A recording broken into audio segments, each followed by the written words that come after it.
Hello दोस्तों, आपका स्वागत है मेरे यूट्यूब चैनल पर। एक दिन कर्मा बाई के भगवान श्री कृष्ण को भोग लगाने के बाद एक छोटा सा बालक उनके पास आया और उनसे बोला, माँ कुछ खाने को है, बड़ी भूख लगी है। कर्मा बाई ने कहा, हाँ बेटा, मैंने अभी अभी खिचड़ा बनाया है, आजा बैठ जा, तू भी खिचड़ा खा ले। यह कहकर कर्मा बाई ने बड़े प्यार से बालक को खिचड़ा परोसा और बालक ने भी बड़े ही चाव से खिचड़ा खाया। उस बालक के रूप में स्वयं भगवान जगन्नाथ कर्मा बाई के हाथ से बना खिचड़ा खाने साक्षात पधारे थे। बालक ने जल्दी से खिचड़ा खा लिया और उसने कहा, माँ खिचड़ा बहुत ही अच्छा बना है, मैं कल भी खिचड़ा खाने आ जाऊंगा। कर्मा बाई ने कहा, कल क्या बेटा, मैं तेरे लिए रोज खिचड़ा बना कर रखूंगी, तू रोज खिचड़ा खाने आ जाया करना। बालक ने कहा, ठीक है माँ, मैं रोज खिचड़ा खाने आऊंगा। यह कहकर बालक चला गया। अगले दिन से बालक रोज सुबह सवेरे कर्मा बाई के पास खिचड़ा खाने आने लगा। कर्मा बाई भी रोज अपने नियम से सुबह सवेरे जल्दी उठकर भगवान श्री कृष्ण के लिए खिचड़ा बनाती और भगवान के सामने थाली रखती। फिर भगवान खिचड़े का भोग लगाते और उसके कुछ ही देर बाद वो बालक जाता। फिर कर्मा बाई भी उसे बड़े प्रेम से खिचड़ा खिलाती और उसके बाद अपने स्नान ध्यान आदि दैनिक कार्यों में लग जाती और यह कर्म इसी प्रकार चलता रहा। एक दिन कर्मा बाई की कुटिया के पास एक साधु आया। बातों ही बातों में उसे पता चला कि कर्मा बाई बिना स्नान ध्यान किए, बिना चौका बर्तन किए भगवान श्री कृष्ण के लिए खिचड़ा बनाती है और भोग भी लगाती है। उसने कर्मा बाई से कहा, स्नान किए बिना भगवान की पूजा करने और भोग लगाने से पाप लगता है। इसलिए उसने कर्मा बाई को स्नान करके पूरे विधि विधान से पूजा करके भोग लगाने को कहा।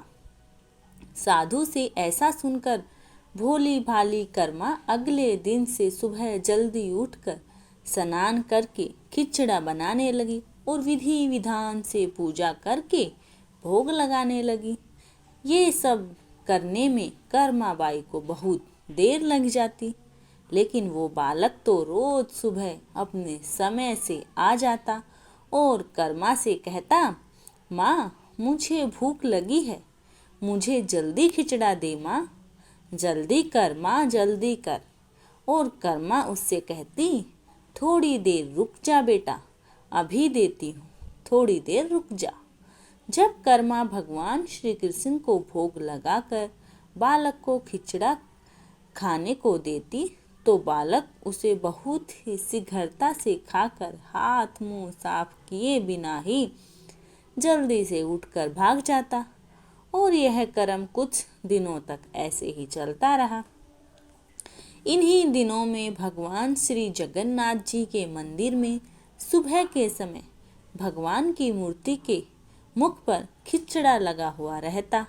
यह देखकर भगवान जगन्नाथ की सेवा में रहने वाले पुजारी, जो स्वयं बहुत बड़े कृष्ण भक्त थे, वो सोचते, आजकल ये भगवान श्री जगन्नाथ जी के मुख पर खिचड़ा कैसे लग जाता है। हम तो खिचड़े का भोग नहीं लगाते, तो फिर यह खिचड़ा कहाँ से आता है। कुछ दिनों तक लगातार भगवान श्री जगन्नाथ जी के मुख पर खिचड़ा लगा देखने पर पुजारी इसे भगवान की लीला मानते हैं और समझ जाते हैं कि भगवान रोज कहीं से खिचड़ा खाकर आते हैं। भगवान की लीला को जानकर वो मन ही मन भगवान श्री जगन्नाथ से पूछते हैं कि कहाँ से खिचड़ा खाकर आते हो प्रभु, भगवान हमें भी तो बताओ।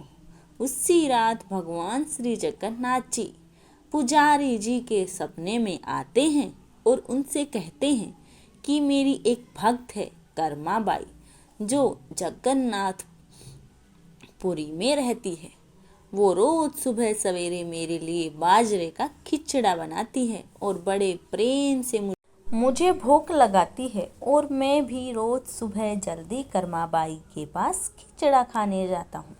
मुझे उसके हाथ का बना खिचड़ा बहुत पसंद है।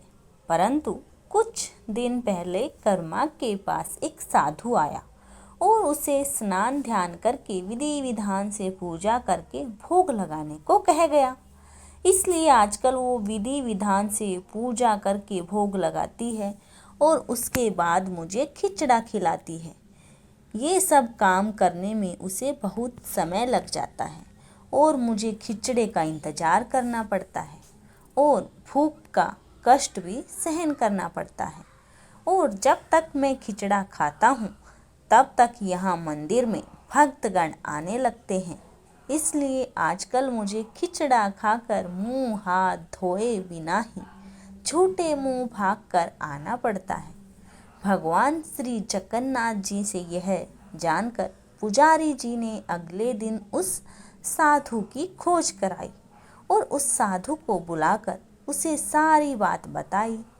पुजारी जी से यह सब